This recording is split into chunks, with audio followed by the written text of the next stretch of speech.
Chapter 5, Knowing What Works Best. Teaching is both a craft and a science. Decisions taken by a teacher or trainer can be based on evidence of what works. Intuition and professional judgment also have a key part to play. A PHOG approach. Decisions in medical education about teaching and learning methods, about assessment approaches, and about curriculum planning have been made in the past on what might be called a PHOG approach based on the prejudices of the teacher, hunches of what works best, personal opinion, and guesses as to the most suitable approach. C's. Vander Wieluten, when he joined Maastricht Medical School, highlighted a paradox in medical education.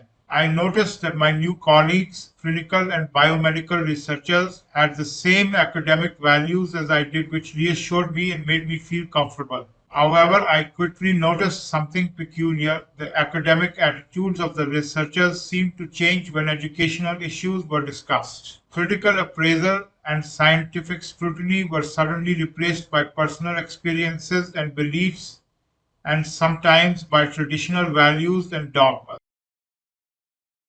Figure 5.1, the PHOG approach to teaching decisions.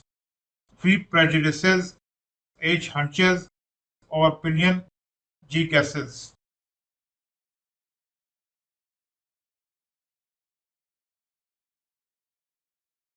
Since then, however, the need for evidence-informed teaching has been increasingly accepted, even if it has not been fully implemented in practice. A curriculum document from Maastricht, for example, describes the new Maastricht curriculum as an evidence-based curriculum. Evidence-informed teaching. It is accepted that an effective teacher, as highlighted in Chapter 2, requires a set of technical competencies, a basic understanding of education principles, and a passion for teaching. But that is not the end of the matter. There is something else to consider. There is a need for the teacher to accept openly that there may be different and possibly more effective methods of teaching than those they are currently employing. They should not assume that the methods they experienced as a student or those in current use are the most appropriate, particularly at a time of change in healthcare delivery and in medical education. In medicine, doctors are encouraged as far as possible to make decisions about the diagnosis and management of their patients on the basis of the evidence of what works and what does not work. This is the key principle of the evidence-based medicine movement in healthcare. Evidence-based education, or more appropriate, evidence-informed education, has a similar objective. Teachers should make conscious, explicit, and judicious use of evidence regarding what works and does not work in their teaching practice. This involves teachers integrating their individual expertise as a teacher with the best available external evidence. Teachers need to question whether a new approach advocated will prove better or worse than the traditional approach it would be replacing, or how their existing approach may be improved. The concept of evidence-based decision-making was one of the three fundamental principles incorporated in the Carnegie Teachers for a New Era initiative in the United States. Evidence from research in medical education should be incorporated as seamlessly as possible into education programs. Teachers, as suggested in Chapter 7, should document their own experiences and should make decisions about their teaching practice informed by education research. Research on what works best should be a routine part of medical education for those charged with formulating the vision or mission of the school, for curriculum and course planning committees, and for the individual teacher. Promoting evidence-informed discussions, suggests Goldacker, is not about telling teachers what to do. It is in fact quite the opposite. This is about empowering teachers to make independent evidence-informed decisions about what works by generating good quality evidence and using it thoughtfully. The gains here are potentially huge. Although there have been increased efforts to generate evidence about what works and why this is so, there has been less attention paid to the translation of evidence from research into teaching practice. Doctors have aids such as UpToDate to inform their clinical decisions. In contrast, there has been no equivalent source of information about evidence relating to education. This is a challenge currently being addressed by the Best Evidence Medical Education Collaboration. What is evidence? What counts as evidence in education is a difficult question.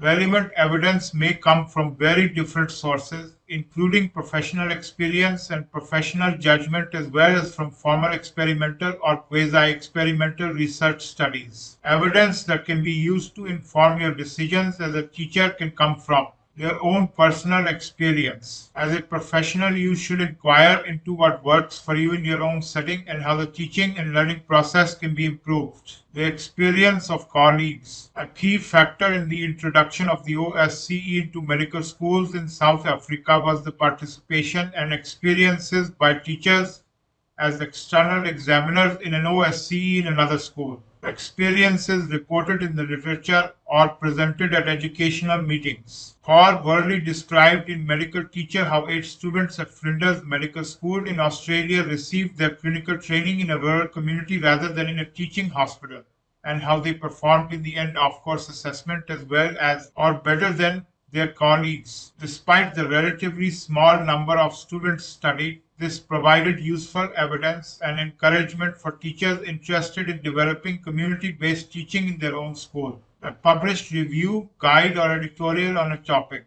The Association for Medical Education in Europe Guide on Faculty Development by Michelle McLean and co-workers, for example, provides a helpful summary of experiences with faculty development and how faculty development programs are best delivered. A systematic review of what has been published on the topic. Systematic reviews, such as those published by the BEME collaboration, use a systematic and transparent methodology and draw on the collective findings from primary research in specific topics to better inform education practice. Reviews look not only at the approach but why it works. The BEME systematic review on simulation, for example, identified 10 features that improve learning if put into practice when high-fidelity simulators are used. Searching for evidence. Searching for evidence to inform best practice in medical education is a complex undertaking if a thorough review of the literature is to be undertaken.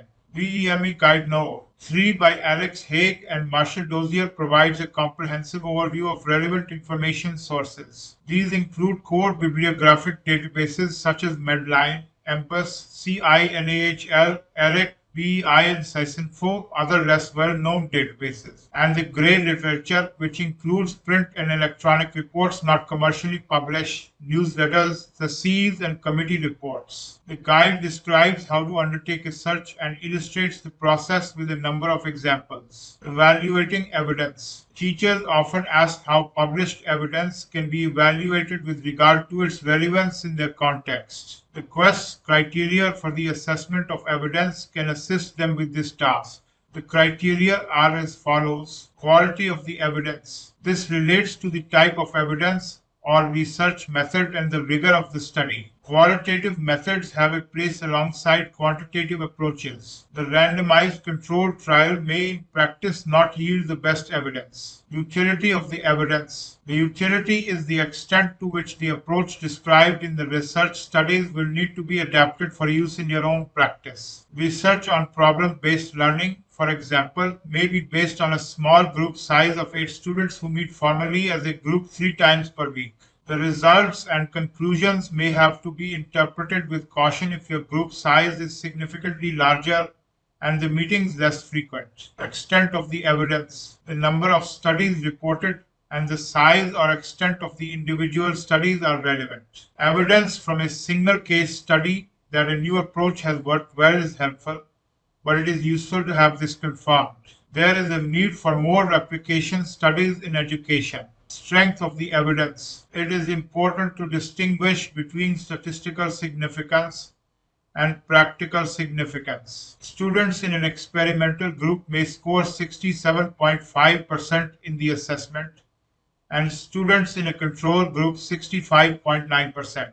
While this may be statistically significant, it is of doubtful practical importance. Target. This relates to whether what has been assessed as the outcome in a research study matches your own expected outcomes. The evidence may be less relevant because the study addresses a different question from the one in which you are interested. You might be interested, for example, in the costs and logistics of implementing a new assessment procedure, while the reported research has as its aim an evaluation of the effect of the assessment on the student's learning. setting or context for the study. Geographical considerations or the phase of the curriculum may be important factors when interpreting any results. There is no such thing as context-free evidence, and research findings need to be interpreted in relation to the context in which the research studies were conducted. The value of reported evidence and the conclusions drawn from it can be considered as the sum of the power of the evidence and the relevance of the evidence to your teaching practice. Best evidence medical education.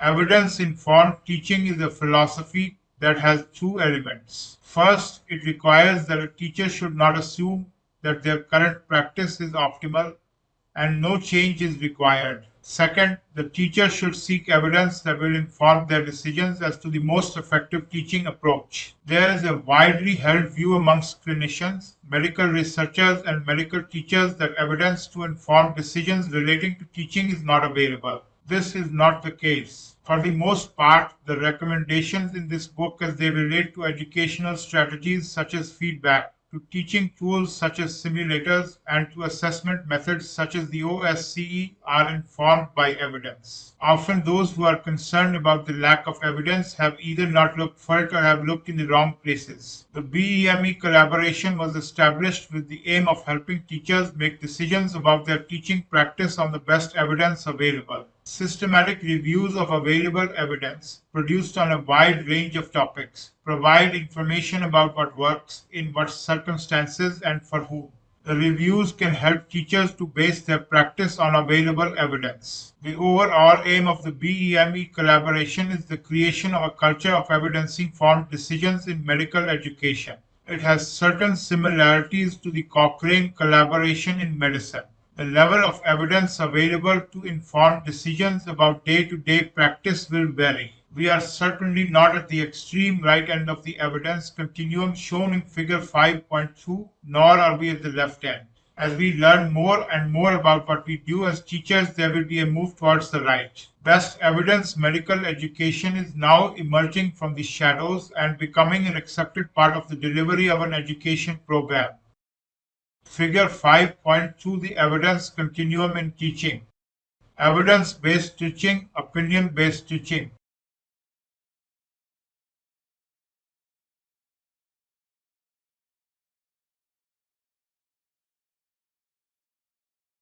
Judgment, intuition, and teaching. It should be appreciated that the available evidence from research in medical education does not provide a diktat on precisely how to teach in a particular setting.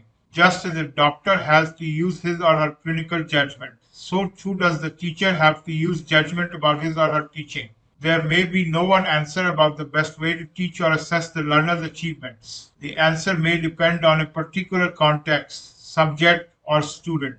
We return to our earlier assertion that medical education is both a science and an art. While an evidence-based approach to teaching is of value, intuition by teachers in their professional practice also has an important, although less well recognized, part to play. Teaching involves the performance of complex and diverse skills in real time and in contexts that are sometimes unpredictable and constantly evolving. Experienced teachers often cannot explain what they do and why they are doing it. This is not surprising, as much of what a teacher does is intuitive, a reaction at the time to a situation and students' responses. Intuition can be thought of as the tacit knowledge built by the teacher out of accumulated information and experience. All teachers will need at times to use intuition when making decisions about their teaching practice.